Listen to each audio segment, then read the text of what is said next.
Did you know that tales of ghosts, vampires, werewolves, and the undead have been haunting humanity for thousands of years?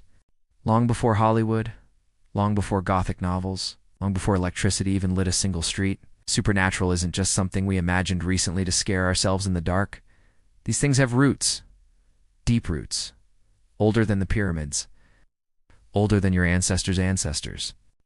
Stories of spirits, curses, blood drinkers, and night creatures have echoed through caves, temples, and tombs for millennia, passed from lips cracked by sun and fear, carved into stone, scrawled in sacred texts, whispered from generation to generation.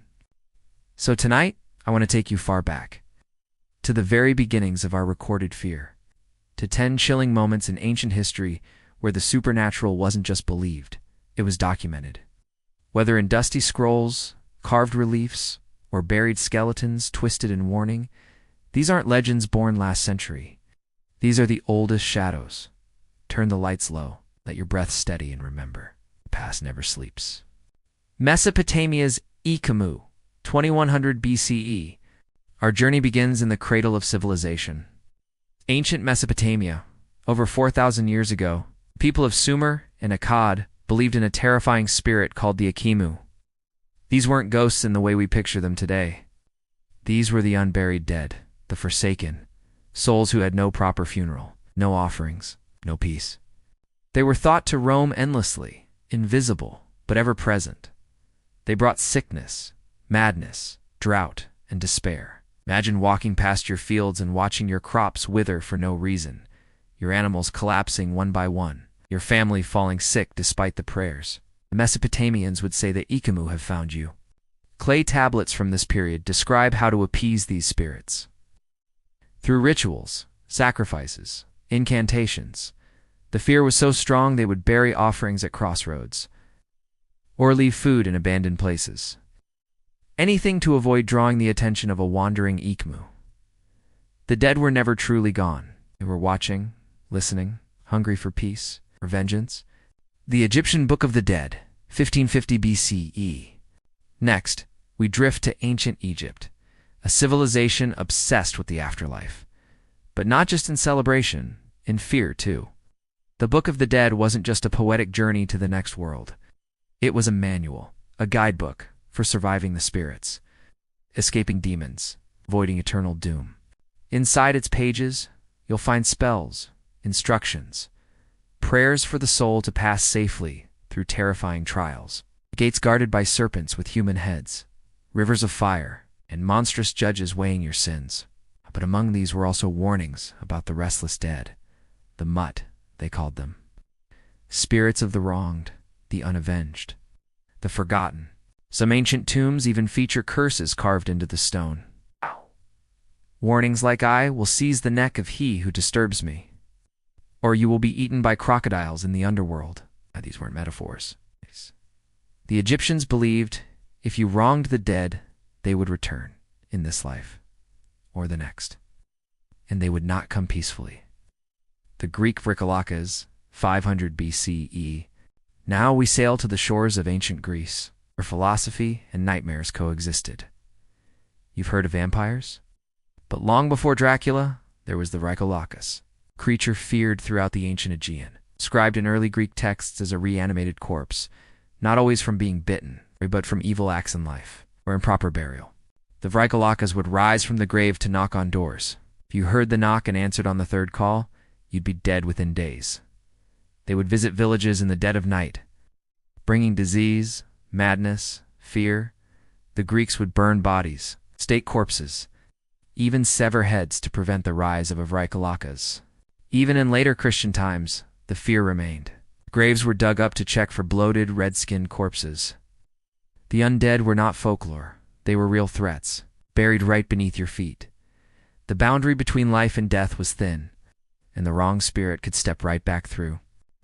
Babylon's Ghost Tablet, 700 BCE. In the ruins of Babylon, archaeologists found something astonishing. A clay tablet, etched with cuneiform, showing the first known exorcism ritual. This wasn't entertainment. This was survival. The image on the tablet shows a ghost, thin, emaciated, tethered by a cord, bound by ritual. It came from a time when sickness and madness were thought to come from angry spirits, not germs, not trauma, ghosts. The ritual describes how to summon the spirit, offer it a substitute body made of clay, and banish it with incense. It's specific, precise, and deeply chilling. Imagine being a priest in ancient Babylon.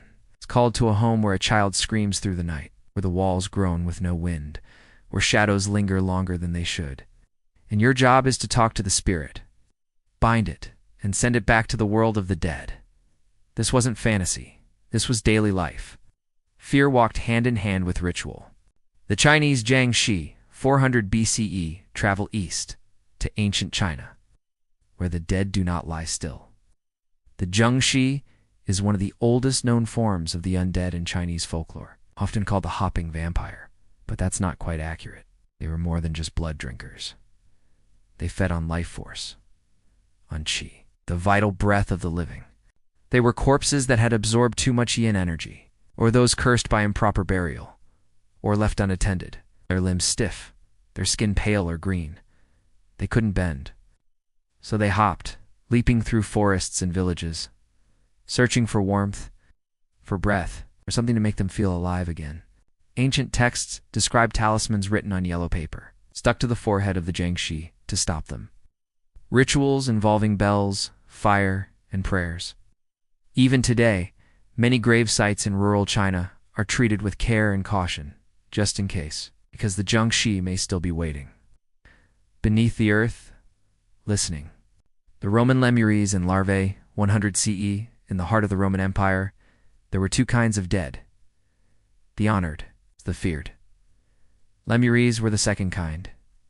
They were the angry dead, the ones who weren't properly buried, or who had been murdered, or who were simply forgotten.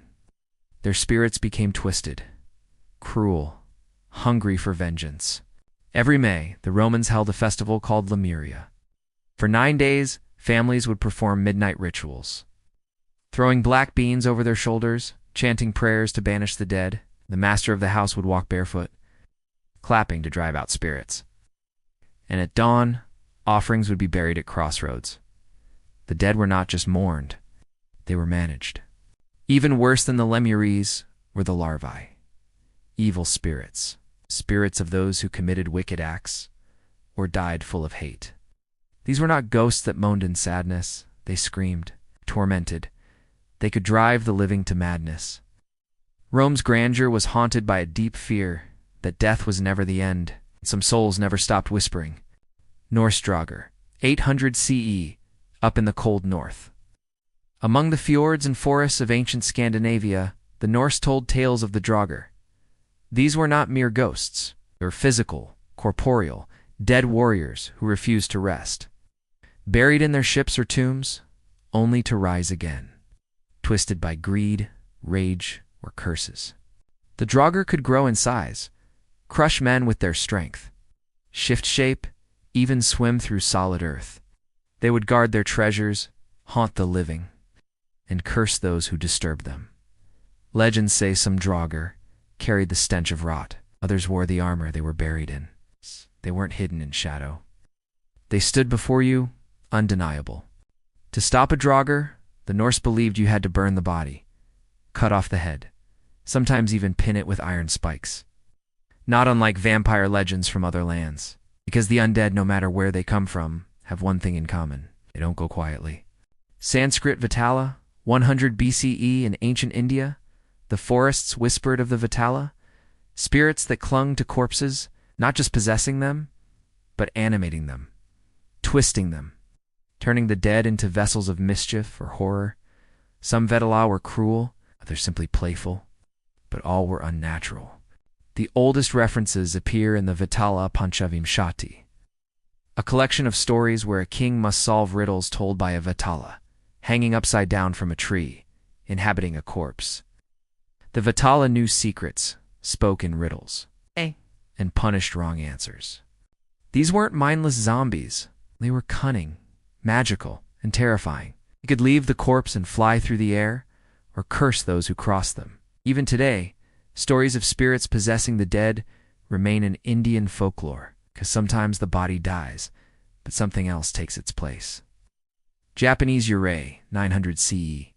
In the Heian period of Japan, the court was full of poetry, elegance, and whispers of the Yurei, ghosts. But not just ghosts. They were souls trapped by strong emotions, anger, jealousy, heartbreak. These emotions became chains, binding the soul to our world.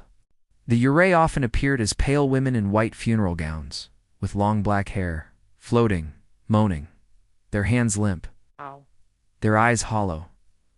They drifted through the walls of noble homes or across misty forests, always searching, always bound. They were feared so deeply that Buddhist monks developed entire rituals to help these souls pass on. But if the rites were done wrong or ignored, the Yurei would linger, haunting families for generations, sometimes causing sickness, madness, or death. Beauty and horror hand in hand, Mayan death gods in Uyeb, 250 CE. And finally, we descend into the jungles of Mesoamerica.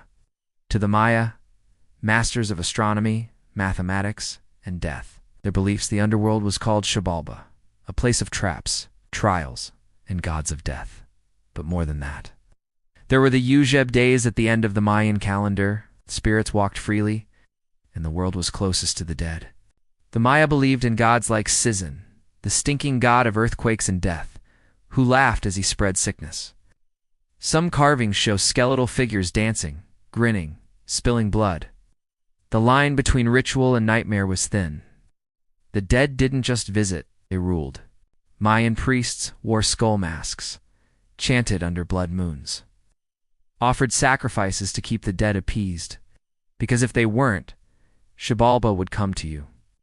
The spirits of ancestors were sacred, but not always kind. And the jungle remembers. So now you know. The shadows you fear at night. The things that move in the corner of your eye. They're older than you think. It's older than cities. Older than steel. These stories echo across the bones of every empire, because fear has always walked beside us. If you enjoyed this journey into the ancient dark, please like this video, subscribe to the channel, and tap the bell, not just for more stories, but to keep the old ones quiet. It's the ones still watching, still waiting, still whispering from the past. We'll see you in the next one, unless they see you first.